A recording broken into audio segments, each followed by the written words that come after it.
오늘은 고린도전서 9장 1절로 10절 말씀 가지고 파울로스의 항변이라는 주제로 말씀을 나누겠습니다.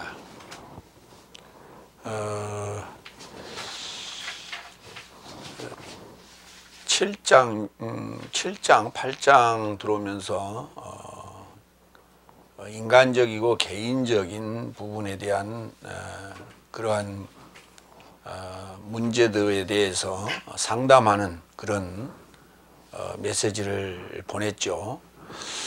그리고 또 이제 오늘은 그 항변에 대한 얘기인데, 본인의 그 사도직과 또 본인이 하는 행동 또 말에 대해서 누군가 판단하고 또 트집 잡고 참견하는 것에 대해서 항변하는 그러한 시간을 갖도록 하겠습니다. 고린도전서 9장 1절로 2절, 내가 사도가 아니냐는 반문. 가장 중요한 문제가 사도죠. 왜 그러냐면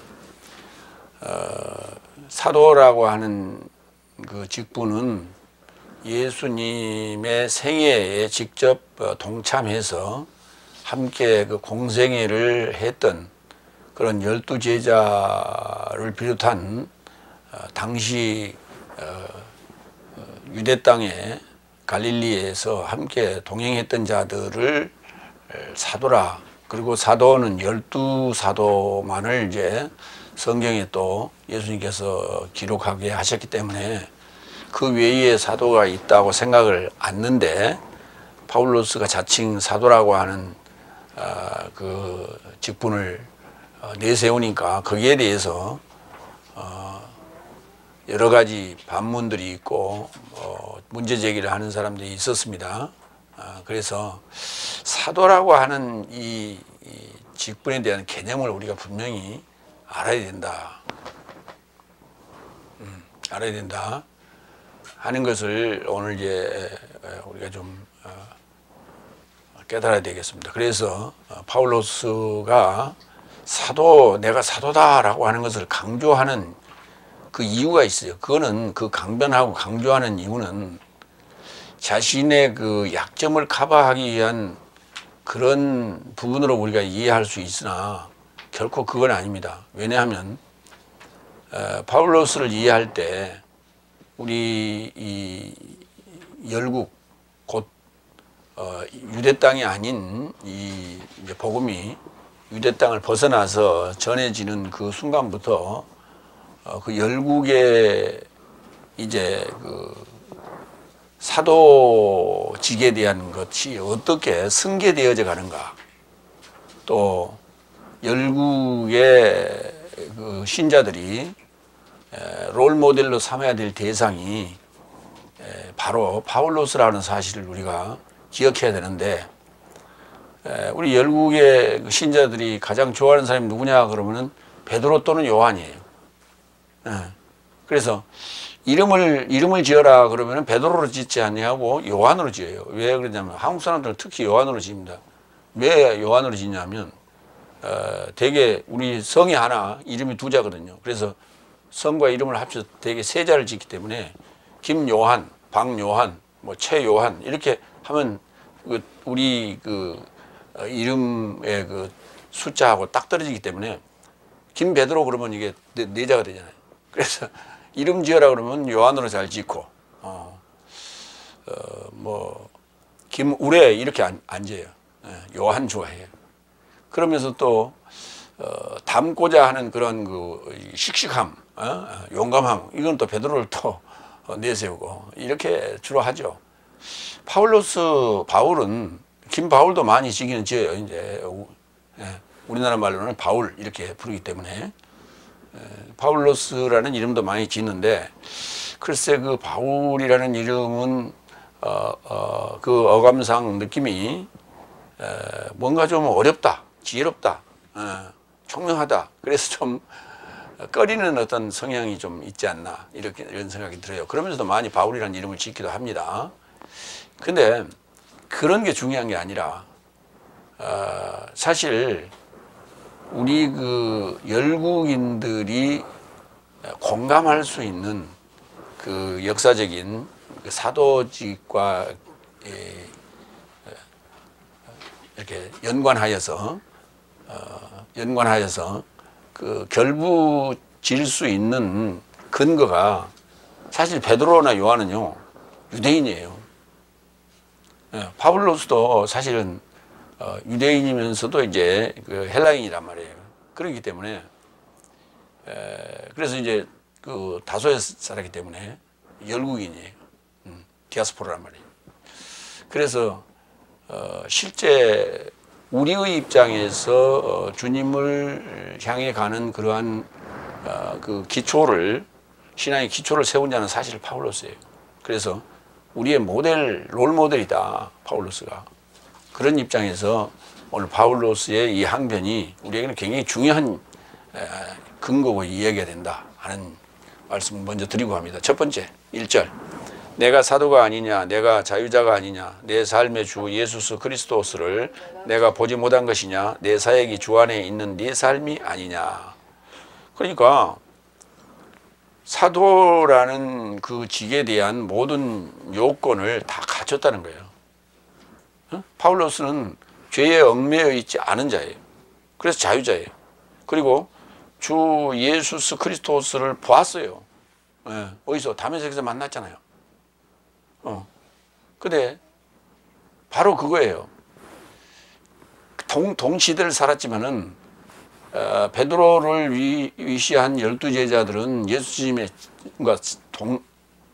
동행을 했죠. 공생애를 동행을 했지만 그러니까 십자가에 죽기 이전에 예수님도 만났고 이후에 예수님도 만났어요. 그러나 바울로스는 이전에 예수님을 만나지 못했어요. 부활 이후에 예수님을 다메섹에서 만나게 되는 거예요. 오늘 우리의 입장하고 똑같습니다. 우리는 지금 역사적으로 지금 벌써 2000년이 흘러버렸기 때문에 우리가 만날 수 있는 예수님은 부활 이후의 예수님이에요. 근데 그 부활 이후의 예수님을 바울로스는 만났다고 지금 얘기합니다. 그리고 그 기록이 사도행전에 나와 있다고요.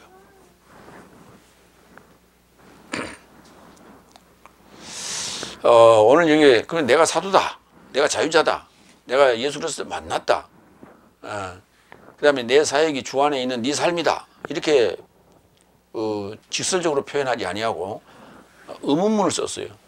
반문을 했어요. 물었어요. 이 반문이라고 하는 것은 상대의 주장이나 의견에 대하여 동의하지 않는 부분에 대해서 이의를 제기하여 질문하는 거예요. 이거 아닙니까? 라는 이거죠. 이거 아닙니까? 그러면 상대가 어떻게 생각하게 되죠. 그리고 yes, no를 답을 하게 돼 있어요. 내가 사도입니까? 사도가 아닙니까? 사도입니까? 이건 이제 긍정적인 질문이고, 사도가 아닙니까? 하는 것은 상대가 답을 해야 돼요. 아니다, 기다 이렇게 답을 해줘야 돼요. 그러면 이제 아니다 그러면 근거를 대라 이렇게 되는 것이죠. 그러니까 근거를 댈 만한 이유가 없으면은 침묵할 수밖에 없고 또는 긍정할 수밖에 없는 거예요. 뭐 이런 그 어떤 못을 받기 위한 그런 화법이다. 내가 사도가 아니냐, 자유자가 아니냐, 내 삶의 주 예수 그리스도를 내가 보지 못한 것이냐, 내 사역이, 내 일이, 내 행위가 주 안에 있는 네 삶이 아니냐. 내가 일한 것이 바로 지금 너희가 나를 판단했던 너희들이 아니냐, 네 삶이 아니냐, 이렇게 아주 밀접한 관계 그를 지금 얘기하고 있는 게 내 사역이 주 안에 네 삶이 아니냐. 근데 사역의 주체가 내고 사역의 대상이 여러분이면서 그렇게 나에 대해서 그렇게 곡해하느냐 이런 얘기가 되겠죠. 그러면 사도라고 하는 그 근거를 하나하나 우리가 찾아갑니다. 갈라디아서 1장 16절 20절. 나는 내가 곧 혈육과 의논하지 아니하고 나보다 앞선 사도 삶을 향하여 히에로솔리마에 올라가지도 않았고 오히려 아라비아로 떠나갔다가 다메섹으로 돌아왔노라. 그 후 3년 만에 내가 페트로스를 방문하려고 히에로솔리마에 올라가서 저를 향해 15일을 머물렀더니 주의 형제 야고보 외에 사도 삶의 다른 것을 보지 못하였다. 그래서 내가 이것을 네 삶에게 기록하나니 보라 나는 하나님 앞에서 거짓말하지 않는다. 자, 여기 이제 이걸 이제 압축하면 무슨 얘기냐면 파울로스가 다메섹에서 예수님을 만난 후에 어디 갔느냐? 예루살렘으로 바로 안 올라가고 어디로 가느냐 하면 아라비아로 갔어요. 아라비아에 갔다가 다메섹으로 돌아와서, 그러니까 아라비아에 가서 예수님과 이제 예수님에게 교육을 받았다 이렇게 봐야 돼요. 그러니까 이제 광야 교회입니다. 광야에서 가서 교육을 받고 다메섹으로 돌아갑니다. 자기 사역지인 다메섹으로 돌아가서 3년 동안 사역을 하고, 그러니까 다메섹 도상에서 예수님을 만나고 그가 이제 회개를 합니다. 그리고 어디로 가냐? 아라비아 광야에 가서, 그가 이제 교회예요 사실은. 아라비아에 가서 교육을 받고 그 받은 계시를 가지고 다시 다메섹으로 돌아옵니다. 다메섹에 예수님 만났던 곳이죠. 거기에 돌아와서 3년을 사역을 해요. 그건 무슨 말이냐면 그 전에 가지고 있던 다섯째 날 개념의 유대인의 개념을 버리고 새로운 사도 개념의 계시를 받았죠. 그것을 소위 신지식입니다. 그것을 이제 3년 동안 사역을 하고 그걸 나름대로 검증을 한 거예요. 검증을 하고, 그리고 그 후에 3년 만에 예루살렘에 올라갑니다. 그래서 페트로스를 위시한 12 제자를 만나게 되는데 거기 15일 동안을 머물면서 그들과 자기가 아라비아에서 받았고 그리고 다메섹에서 사역했던 그 내용에 대해서 토론하는 거예요. 서로 이렇게 맞춰보고 토론하는 거예요. 그랬는데 그때 그 예루살렘에서 총책을 맡고 있던 자가 누구냐면 예수님의 젖동생 야고보였어요. 야고보가 당시 총회장을 맡고 있었는데 그 야고보는 아직도 예수님의 사상을 완전히 소화하지 못하고 이해하지 못한 상태로 있었더라. 그러니까 야고보하고만 충돌이 있었던 거예요. 그 나머지 12 제자들하고는 11제자가 되겠죠. 그때 이제 야고보, 예수님의 제자 야고보는 순교를 당했기 때문에, 그래서 이제 예수님의 젖동생 야고보까지 12이고 그러니까 11명이 되겠죠. 11명과의 대화를 했는데 전혀 손색이 없이 맞더라 하는 얘기예요. 그 내용이 뭐냐면 파울로스가 제자들에게 교육을 하고 그 제자된 누가와 마가가 기록한 마가복음과 누가복음이에요. 그게 마태복음과 요한복음하고 거의 일치된단 말이에요. 그것이 이제 오늘 갈라디아서 1장 18절에 여기 지금 기록이 되어 있는 거예요. 20절. 그래서 내가 이것을 네 삶에게 기록하나니 보라 나는 하나님 앞에서 거짓말하지 않는다. 이게 참말이다. 이렇게 얘기한 거예요. 그러니까 사도들이 받은 계시와 사도들이 예수님께 받은 그 교육과 교훈과 내가 아라비아에 가서 받은 것이 일치했더라 하는 거예요. 갈라디아서 2장 8절로 10절 봅니다. 이는 할례의 사도직에 이르고자 페트로스에게 역사하시니가 열국 삶에게 이르고자 내게도 역사하셨다. 또 심사숙고하는 삶이 기둥이라 여기는 야고보와 게바와 요한네스도 내게 주어진 은혜를 알았으므로 나와 바르바나스에게 교제의 우수를 주었으니 이는 내 삶은 열국에게 저 삶은 할례자에게 이르고자 함이니 내 삶으로 거짓 사함만 기억하게 하려 함이니 나도 이 같은 일을 행하기를 서둘렀다 그랬어요. 그러니까 할례의 사도직에 이르고자 페트로스에게 역사하시니가 열국 삶에게 이르고자 내게도 역사하셨다. 그러니까 할례자들을 위한 사도가 이제 페트로스를 위시한 12 사도예요. 그렇게 페트로스 외에 11 사도에게 역사하시니가 열국 삶에게 사역하라고 내게도 그렇게 역사하셨다. 이렇게 얘기하는 거예요. 또 심사숙고하는 삶이 기둥이라 여기는 심사숙고하는 삶이 유대교들이에요. 유대교 바리새인 서기관들이 아주 심사숙고하고 가장 따지고 꼬치꼬치 하는 그러한 자들의 대표가 누구냐? 그 중에 이제 그 주에 야고보가 지금 예수 그리스도 교 안에 지금 들어와 있는 거예요. 그리고 거기에 이제 중책을 맡고 있는 거예요. 그런데 그 야고보하고 그 다음에 페트로스인 게바하고 그 다음에 요한네스하고 내게 주어진 은혜를 확인했다고. 그러니까 페트로스와 요한은 이해를 했죠, 당연히. 그런데 누구도 이해했냐? 야고보까지도 이제 이해를 하게 되는 거예요. 아하, 그게 사실이구나 하는 걸 깨닫게 된 거예요, 야고보가. 왜? 지금 내가 수시로 받고 경험했던 여기 있는 11제자는 내가 직접 이렇게 들은 것도 있고 안 들은 것도 있기 때문에 긴가민가해. 그런데 저기 지금 파울로스라고 하는 저 친구는 전혀 여기 참여하지도 않았던 친구인데 어느 날 갑자기 지금 나타났단 말이에요. 옛날에 사내들은 공회에 그 행동요원으로 있다가 다메섹으로 갔다가 소식이 끊어진 것으로 알고 있는데 어느 날 갑자기 와가지고는 요 지금 나머지 11사도들이 얘기하는 그런 얘기를 어떤 거 없이 하고 있는 거예요. 그러니까 야고보 입장에서도 깜짝 놀란 거죠. 그러면서 그때부터 생각이 이제 달라지기 시작한 거예요. 그래서 야고보와 그 다음에 게바와 요한네스도 내게 주은 은혜를 알았으므로 나와 바르바나 바나스의 교제의 우수를 주었다. 안수했다 그 말이에요. 그리고 내 삶에게 어디 너희는 열국 맡아라. 바울과 바나바는 열국을 맡아라. 그리고 나머지는 이제 우리는 예루살렘 유대 땅을 맡겠다. 이렇게 이제 사역지를 분할한 거예요. 그러면 이게 지금 사도들이 직접 인정하고 분할한 거예요. 사도들이 자신을 직접 사도라고 지칭하는 이 얘기는 사실은 별로 없어요. 근데 사도라는 말이 이제 아포스톨로스라고 하는데 분리했다는 말은 다 익었다니, 다 익고 다 완성돼서 분리해서 세웠다, 정리했다. 그러니까 분리하여, 그러니까 정리가 다 되니까 분리해냈다, 뗐다는 거예요. 그러니까 결국은 아포스톨로스라는 말은 무슨 말이냐면 졸업시켰다는 얘기예요. 졸업시켰다.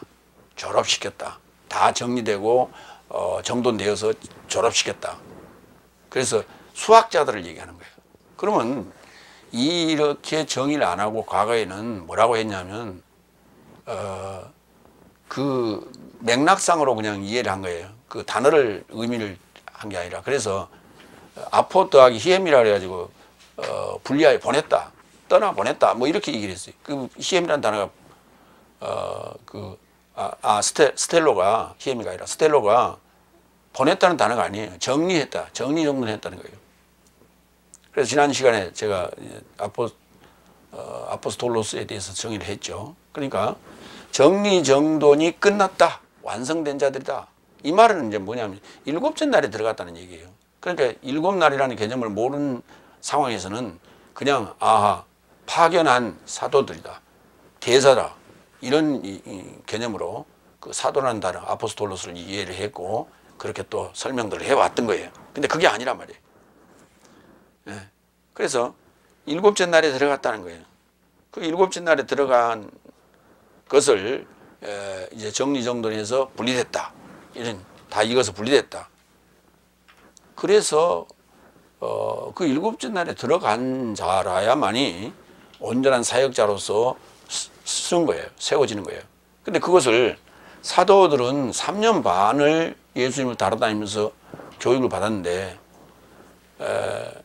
파울로스는 다메섹에서 예수님을 만난 후에 아라비아에 갔다가 다메섹으로 와서 다메섹에서 3년 동안 사역을 하고 올라왔단 말이에요. 그래서 현장감이 훨씬 더 있는 거예요. 어떻게 보면 현장감은 12사도보다 파울로스가 훨씬 더 현장감이 됐어요. 그런데 시기가 단축됐어요. 3년 반이라는 시기를 단축했어요. 그러니까 아라비아 가서 몇 년이 걸렸을지는 몰라. 그건 기록 안 돼 있어요. 그러나 눈 깜짝할 사이에 다메섹에서 사울을 넘어뜨린 예수님이기 때문에 아마 아라비아에 가서도 단기간 내에 압축적으로 교육을 집어넣었을 것이다. 이렇게 이해가 됩니다. 그래서 그런 점이 이 사도들을 감동시켰고 깜짝 놀라게 했고 또 열국의 사도로서 손색이 없다라고 하는 것을 공감할 수밖에 없었고 인정할 수밖에 없었다는 거예요. 이게 이제 사도의 근거입니다. 로마서 8장 1절 2절 볼까요? 자유자라는 개념이에요. 그리하여 육체를 따라 활보하지 않고 영을 따라 활보하는 그리스도스 예수스 안에 있는 삶에게 이제는 아무도 정죄함이 없다. 왜냐하면 그리스도스 예수스 안에 있는 생명의 영의 법이 죄와 사망의 법에서 나를 해방하였다.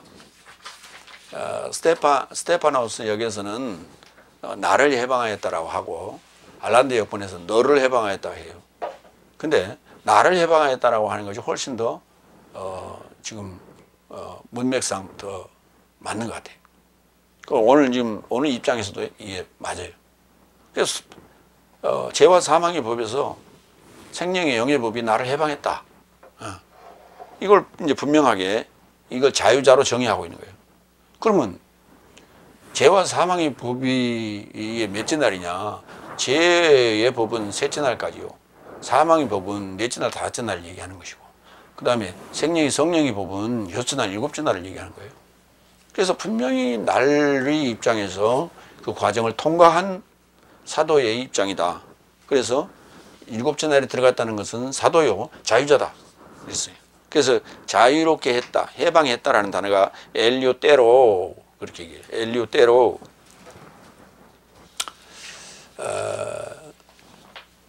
이 자유자라는 단어는 우리가 이제 명사같이 보입니다만 사실 명사가 아니라 형용사예요. 그래서 엘리오테로스 그래요. 그러니까 자유로운 자, 그러니까 해방된 자, 뭐 이런 표현이 해방하다는 단어에서 오죠. 갈라디아 4장 28절 31절. 내 삶은 자유자의 자식이다. 그렇게 얘기했어요. 형제 삶아 내 삶은 이삭을 좇는 연통의 자식이다. 그러나 그때 육체를 따라 나아진 자가 성령을 따라 난 자를 핍박하는 것 같이 지금도 그와 같도다. 그러나 성경은 무엇을 말하느냐? 여종과 그녀의 아들을 내어 쫓으라. 왜냐하면 여종의 아들이 자유자의 아들과 함께 결코 상속하지 못한다. 그런즉 형제 삶아 내 삶은 여종의 자식이 아니요 자유자의 자식이니라. 그러니까 여종의 아들이 자유자의 아들과 여종의 아들이 자유자의 아들과, 그 자유자는 누구를 얘기해요? 사라를 얘기하는 거예요. 위에 있는 예루살렘 사라를 얘기하고 있어요. 새 예루살렘 성 일곱째 날에 완성될 예수님의 신부를 자유자로 칭하고 있는 거예요. 그 자유자의 아들, 자유자라면 당연히 아들을 낳아야 돼. 그 자유자가 여자일 수도 있고 남자일 수도 있는 거예요. 그런데 그 자유자는 반드시 자유자의 자식을 낳아야 돼. 이게 복음 전파예요. 복음 사역이고. 그래서 나는 자유자다 이렇게 얘기하고 있어요. 엘리오테로스. 자유자의 자식. 여러분은 자유자의 자식이다. 뭐 이런 표현이 되겠죠. 예수님이 몸을 보셨다고 그랬는데 그 보다는 단어가 호라고 하는 단어예요. 이 호라고 하는 단어는 뭐냐면 본다는 단어가 에이도예요.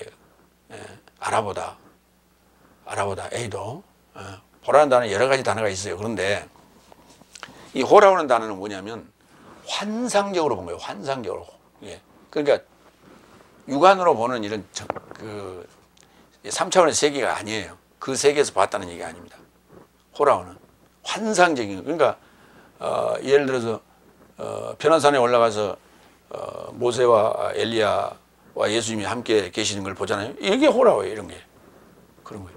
실제 우리 이 3차원의 세계는 있을 수 없는 얘기예요. 시대를 초월해서 그렇게 있을 수 없는 얘기예요. 그러나 하나님의 세계는 시간을 초월하기 때문에 가능한 거예요. 그러면 그 하나님의 시간 속에, 하나님의 세계 속에 들어간 자만이 가능한 게 호라고예요. 고린도전서 15장 4절로 9절 봅니다. 그는 장례 치르셨고 성경을 조차 셋째 날로 일으킴을 받으셨고 게바에게 보이셨고, 그거 호라고예요. 그 후에 12삶에게 그 다음에 500이 넘는 형제 삶에게 단번에 보이셨고, 호라고. 그 삶에서 대부분의 삶이 이제까지 머물러 있으나 어떤 이는 잠들었다. 또 다음에 야고보스에게 보이셨고, 그 후에 사도된 모든 삶에게 보이셨고, 그 모든 삶의 최후에 조산한 자 같은 내게도 보이셨도다. 그러니까 내가 지금 사도에 들어가는 거예요. 여기 사도 부류에 들어가는 거예요. 왜냐하면 나는 사도된 삶에서 가장 작은 자이니 내가 하나님의 교회를 핍박하였기 때문에 사도라 초청받기를 감당치 못할 자로다. 그러면서도 사도라고 얘기해요. 왜? 나는 번영을 받았다는 얘기 아니라 나는 정리됐다고요. 정돈됐다고요. 그리고 분리된 거예요. 뭐로부터? 죄와 사망의 법으로부터 분리된 자예요. 그렇기 때문에 나는 완성된 사도라 이렇게 정의할 수 있는 거예요. 그게 무슨 뭐 그 사도라는 직분이 어떤 그 지위에 해당되는 얘기가 아니에요. 높은 어떤 그 감투가 아니에요. 졸업장이에요, 졸업장. 졸업장이 감투가 아니잖아요. 거기에 도달한 자는 누구나 받을 수 있는 게 졸업장이에요. 하나님 나라의 그 정해진 수업의 코스, 훈련 과정의 코스를 마쳤다는 얘기가 아포스톨로스 사도라는 얘기예요. 두 번째 2절 다른 삶에게는 내가 사도가 아니어도 적어도 네 삶에게는 오로지 사도이다. 왜냐하면 내 사도직의 인침이 주 안에 있는 네 삶이다. 내 사도직이 그냥 사도직이 아니라 나를 정리정돈해서 분리하고 졸업장 준 거는 그냥 준 게 아니고 내 이뻐서 준 게 아니고 열국에 사도로 인친 것이다. 사도직으로 인친 것이다. 사도라는 단어는 아포스톨로스고 사도직이라는 단어는 아포스톨레예요. 여성명사예요. 아포스톨레. 자, 그러니까 2절을 정리하면 이런 얘기예요. 내가 다른 삶에겐 사도로 인정받지 못할지라도 그 다른 삶이 누구냐면 할례자예요. 할례자는 누구예요 지금? 할례자는 누가 담당하기로 했어요? 지금 예루살렘에 있는 12사도가 담당하기로 했잖아요. 그러니까 그들에게는 내가 인정받지 못한다 하더라도 적어도 네 삶에게는 무할례자, 열국인 무할례자 삶에게는 오로지 사도이다. 나를 주 안에 있는 네 삶의 사도직으로 인친 것이다. 내가 전하지 않았으면 너가 어떻게 알 수 있어? 내가 받지 않았으면 어떻게 너희에게 올 수 있었어? 이런 얘기예요. 그런데 나를 가지고 씹어? 나를 가지고 판단해? 나를 가지고 참견해? 지금 그런 항변의 지금 얘기예요. 두 번째로 갑니다. 고린도전서 9장 3절로 7절 파울로스의 항변, 이제 항변 들어갑니다. 세 번째 4절 나를 판단하는 삶에게 내 변명은 이것이니 내 삶은 먹고 마실 권리를 갖지 못한 것이 아닌가? 아니, 내 삶은 먹고 마실 권리를 갖지 못한 것이 아니냐? 대답해봐. 아니요, 기억. 이런 얘기.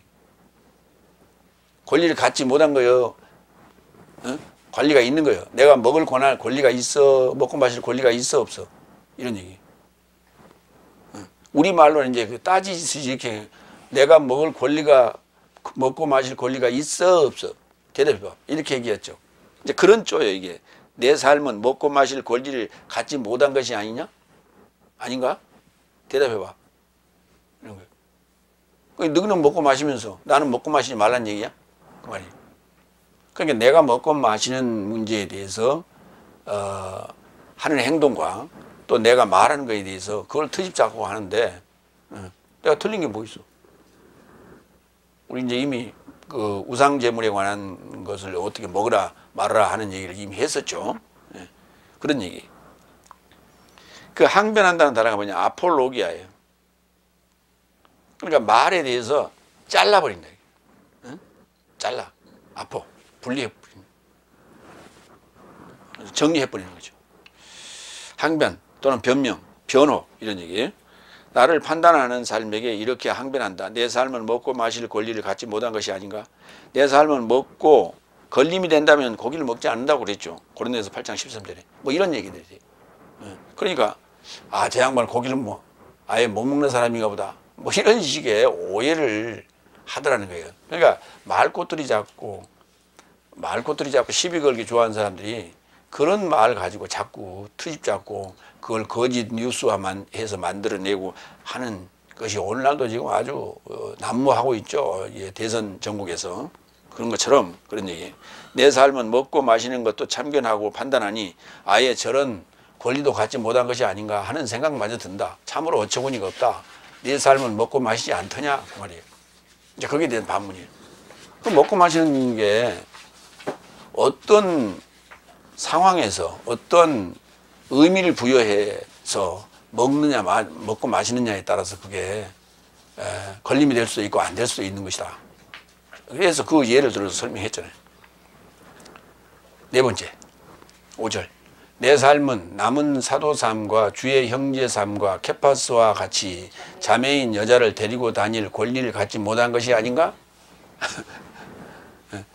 그러니까 무슨 말이냐면 저들이 그렇게 얘기를 하니까 거기에 대해서 그런 게 아니냐 이렇게 이제 얘기를 한 거예요. 그러니까 내가 혼자 사역하는 것이 자매인 여자를 데리고 다닐 권리가 아예 없어서인 줄 아는가 보다. 나도 사내다 이 말이에요. 나도 아내를 둘 수 있는 사내다. 그러나 복음 사역에 장애가 더 많기 때문에 홀로 다니는 것이다. 혹시 성적 장애가 있어서 홀로 다니는 것처럼 오해하고 있는 것이 아닌지 뭐 이런 뉘앙스에 지금 얘기를 하고 있는 거예요. 고린도전서 7장 25절 40절에서 그런 얘기를 했죠. 홀로 된 여자가 그냥 사는 것이 차라리 낫다. 내가 사는 것처럼 이렇게 사는 것도 결코 나쁘지 않다. 뭐 이런 얘기를 했어요. 다시 재혼을 하려면 주 안에서 하라. 이런 얘기를 했단 말이에요. 그런 얘기가, 이 상식적인 선에서 지금 얘기를 하고 있는 거고, 그것이 주님께서 그렇게 하라 하고 명령한 건 아니었다고 그렇게 단서를 달았죠. 그런 단서를 주님이 명령한 것이 아니라고 이렇게 단서를 달아두면 그런 곡해를 하고 오해할 수 있는 소지가 다분히 있어서 지금 오늘 그것을 지금 그 오해 소지를 제거하겠다 하는 의도가 있겠죠. 그래서 오늘 이런 항변을 하고 있다 이렇게 보시면 돼요. 다섯 번째, 6절 7절. 혹 나와 바르나바스만 일하지 않을 권리를 갖지 못한 것이냐? 누가 언제 자기 봉급으로 근복무를 하느냐? 누가 포도원을 조성하고 거기에서 나오는 그의 열매를 먹지 않겠느냐? 혹 누가 양떼를 돌보고 양떼에 젖어서 나는 것에서 먹지 않겠느냐? 뭐 이런 얘기를 했어요. 그러니까 일하고 그 다음에 거기에서 얻는 어떤 사례비 또는 급료 이런 거에 대해서 또 누군가 시비를 거는 자들이 있었어요. 그래서 거기에 대해서 조목조목 얘기를 한 거예요. 나와 바르나바스만 일하지 않을 권리를 갖지 못한 것이 아니냐. 그러니까 나와 바르바나스는 일벌레인 줄 아느냐 그 말이에요. 나도 바나바도 쉬고 싶다. 근데 지금 쉴 상황이 아니다. 초능을 아껴야 될 상황이기 때문에 그래서 결혼도 못하고 그것도 지금 할 생각도 없고 지금 이렇게 불철주야로 일하는데 쟤들은 완전히 일벌레야 뭐 이런 식으로 그렇게 얘기를 하고 있다. 그냥 일밖에 모른다. 뭐 이런 어떤 그러니까 뭐냐 내 삶도 쉴 줄 안다는 거예요. 지금 반문하는 지금 반문하면 묻는 게 그렇습니다. 누가 언제 자비량으로 군복무한 자가 있더냐? 없죠. 군복무할 때는 반드시 뭐예요?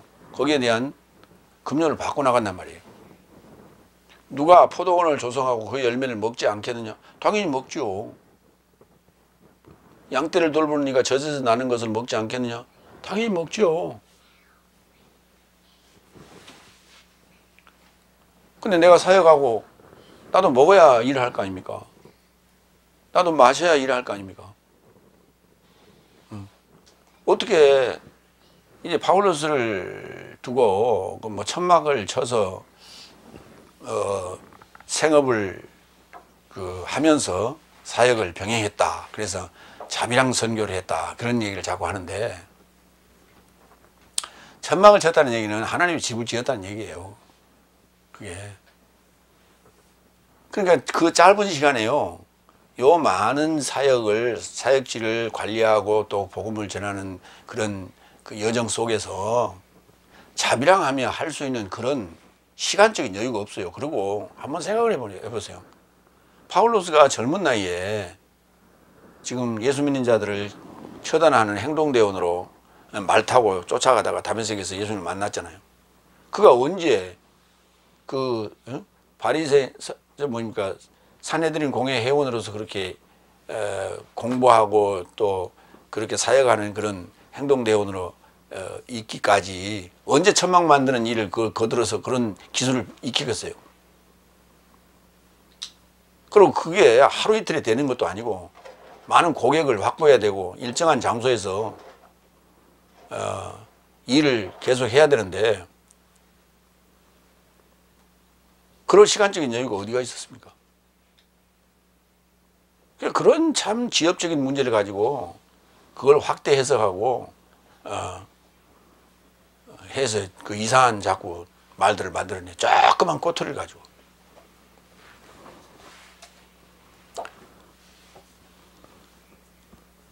세 번째로 갑니다. 고린도전서 9장 8절로 10절. 곡식 떠는 소에게 망을 씌워서는 안 된다. 이제 연관하여서 얘기하는 거예요. 일곱 번째 8절 9절. 내가 사람을 조차 이런 삶을 전하지 않았느냐. 법도 이런 삶을 말하지 않았느냐. 왜냐하면 모슈스의 법 안에 기록된 것이다. 곡식 떠는 소에게 망을 씌워서는 안 된다. 하나님께서 소 삶에 대하여 염려하지 않겠느냐. 내가 사람을 조차 이런 삶을 전하지 않았느냐 하는 얘기는 인간적으로 이런 삶을 전하는 것이라는 얘기예요. 그 인간적인 얘기를 많이 했죠. 하나님으로부터 받은 계명이 아닌 상식적인 그런 공동의식을 얘기했다 하는 것이 인간적인 설명이에요. 상식적인 설명이에요. 그리고 법에도 이런 삶을 말하였다. 그 법이란 단어에 이제 노모스란 단어를 썼는데 그걸 이제 굳이 율법이라고 번역할 필요도 없어요. 우리가 이제 그걸 율법이라고 하는데 법이에요. 법을 받은 것은 언제 받았어요? 모세에 의해서 받았죠. 그래서 이제 그 뒤에 8절에 바로 모슈스의 법이 등장합니다. 그러니까 이제 헬라어로는 모세를 모슈스로 번역을 했어요. 구약에서는 이제 모세라고 하고요. 고린도전서 7장 39절에서 40절 봅니다. 인간적으로 전한 그 내용을 여기 이제 써놨죠. 여자는 그녀의 남자가 사는 기한을 접해 법으로 묶여진 것이나 만약 그녀의 남자가 잠들었다면 그녀가 원하는 자에게 혼인하게 될 자유로운 자이다. 유일하게 주안해서 하라. 그러나 내 의견을 조차 이같이 머문다면 어떻게 홀로 머문다면 보다 행복한 자이다. 그래서 나도 하나님의 영을 가졌다고 생각한다. 그러니까 이게 나의 사견이고 상식적인 얘기고 공동의식이지만은 그것이 단순한 이 범인들의 얘기가 아니다. 하나님의 영을 가진 자의 얘기니까 그게 충분히 여러분들이 받을 만한 내용이다. 이런 얘기예요.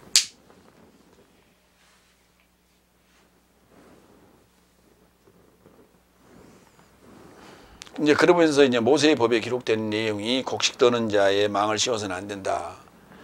그게 이제 신명기 25장 4절에 단 한 줄 딱 이렇게 나와요. 곡식 떠는 타작하는 소에게 망을 씌우지 말지니라. 그러니까 글쎄요. 우리가 이 곡식 떠는 이제 뭐냐면 이런 얘기예요. 옆에 밭에 무밭이 있고 그 옆에 이제 그 옆에 밭을 갈아야 돼요. 그러면 소가요 밭을 갈다가 그 무밭 가까이 이렇게 왔을 때 그 잽싸게 물어서 잡아 당깁니다. 그러면 무가 뿌리채 그냥 잎사귀하고 딸려 와요. 그러니까 그걸 보호하기 위해서는 뭐예요? 망을 씌워야 되죠. 그래야 못 먹잖아요. 예. 근데 그거 아깝게 생각하지 말라는 거예요. 당연한 거 아니냐. 그러면은 여물을 안 주냐. 일하고 나서 주지요. 그러니까 그때는 망을 씌울 수 있어요. 그러나 이 일이 끝났으면은 충분히 먹도록 해라. 먹이도록 해라. 이런 얘기가 되겠죠. 당연히 일 시켰으면은 먹는 게 그러니까 그 말이 곡식 떠는 소에게 망을 씌우지 말라는 얘기는 타작을 하면은 소가 이제 그걸 돌면서 이렇게 하잖아요. 그러다 보면 먹을 게 뭐 있어요? 곡식밖에 더 있어요. 그 볼이나 밀이 있으면 그거 뭐 주워 먹겠죠. 근데 그게 의미상 얘기지 실제 얘기로는 타작을 할 때 볼이나 밀 이것을 먹게 하면요 고창병이 걸려요. 그래서 그거 먹으면 안 돼요. 왜? 곡식을 먹으면 이게 마른 것이 들어가는데 안에 가서 그게 이 뭡니까? 되새김을 해야 되는데 안에서 이게 부풀어버리기 때문에 이가 4개잖아요. 되새김 나왔다 들어갔다 나왔다 들어갔다 해야 되는데 그 안에서 이게 부풀어가지고 나오질 않아요 다시. 그래서 되새김을 못해요. 그래서 안에서 이 뺑뺑이가 가스가 차갖고 죽습니다. 그걸 고창병이라고 그래요. 그래서 곡식을 널어놨을 때 절대로 그걸 못 먹게 해요. 그러니까 이 실제 상황은 안 맞는 거예요. 근데 이제 의미상으로는 타작하는 자가 누구예요? 사역자 아니에요. 사역자. 수확하는 사역자라고. 거기에 망을 씌우지 말라는 얘기는 반드시 거기 먹을 것이 있다는 거예요. 속된 얘기로 코끼리가 강대상으로 왜 올라가? 거기 먹을 것이 있어서 올라가는 거예요. 그게. 그러니까 사역이 아무 대가가 없다면 누가 사역을 하겠냐? 반드시 거기에 수고한 대가는 거기서 나온다. 그런 얘기를 하자는 거예요. 마태복음 6장 30절 33절 볼까요? 오늘날 있다가 내일 아궁이에 던져지는 야생의 불도 이렇게 입히시거든 네 삶을 더 많이 하지 않겠느냐? 믿음이 적은 삶이요. 그런즉 네 삶은 말하되 무엇을 먹을까 무엇을 마실까 무엇을 입을까 걱정하지 말자. 왜냐하면 이런 모든 삶을 열국 삶이 접하여 찾는다. 왜냐하면 네 삶의 하늘 아버지께서 이 전부 삶이 필요하다는 것을 알아차린 것이다. 그런즉 네 삶은 먼저 하나님의 나라와 그의 의를 찾으라. 그리하면 이 모든 삶이 네 삶에게 더해질 것이다. 먹고 마시고 입는 문제는 이게 사역을 통해서 해결받는다 이런 얘기예요. 그래서 곡식떠는 타작하는 소에게 망을 씌우지 말라. 내가 지금 곡식떠는 자고 내가 타작하는 자인데 나의 입에 망을 씌워버리면 나는 뭐 어떻게 살라는 얘기냐. 그런 얘기죠. 그러니까 파울로스가 에베소 교회가 좀 풍요로운 교회였는데 그 지역에서 많은 선교 헌금을 예루살렘에 갔다가 전해준 내용도 나오잖아요. 예루살렘에 있는 그 12사도들이 핍박을 받으면서 사역하면서 정말 궁핍했다고요. 왜? 숫자가 적으니까.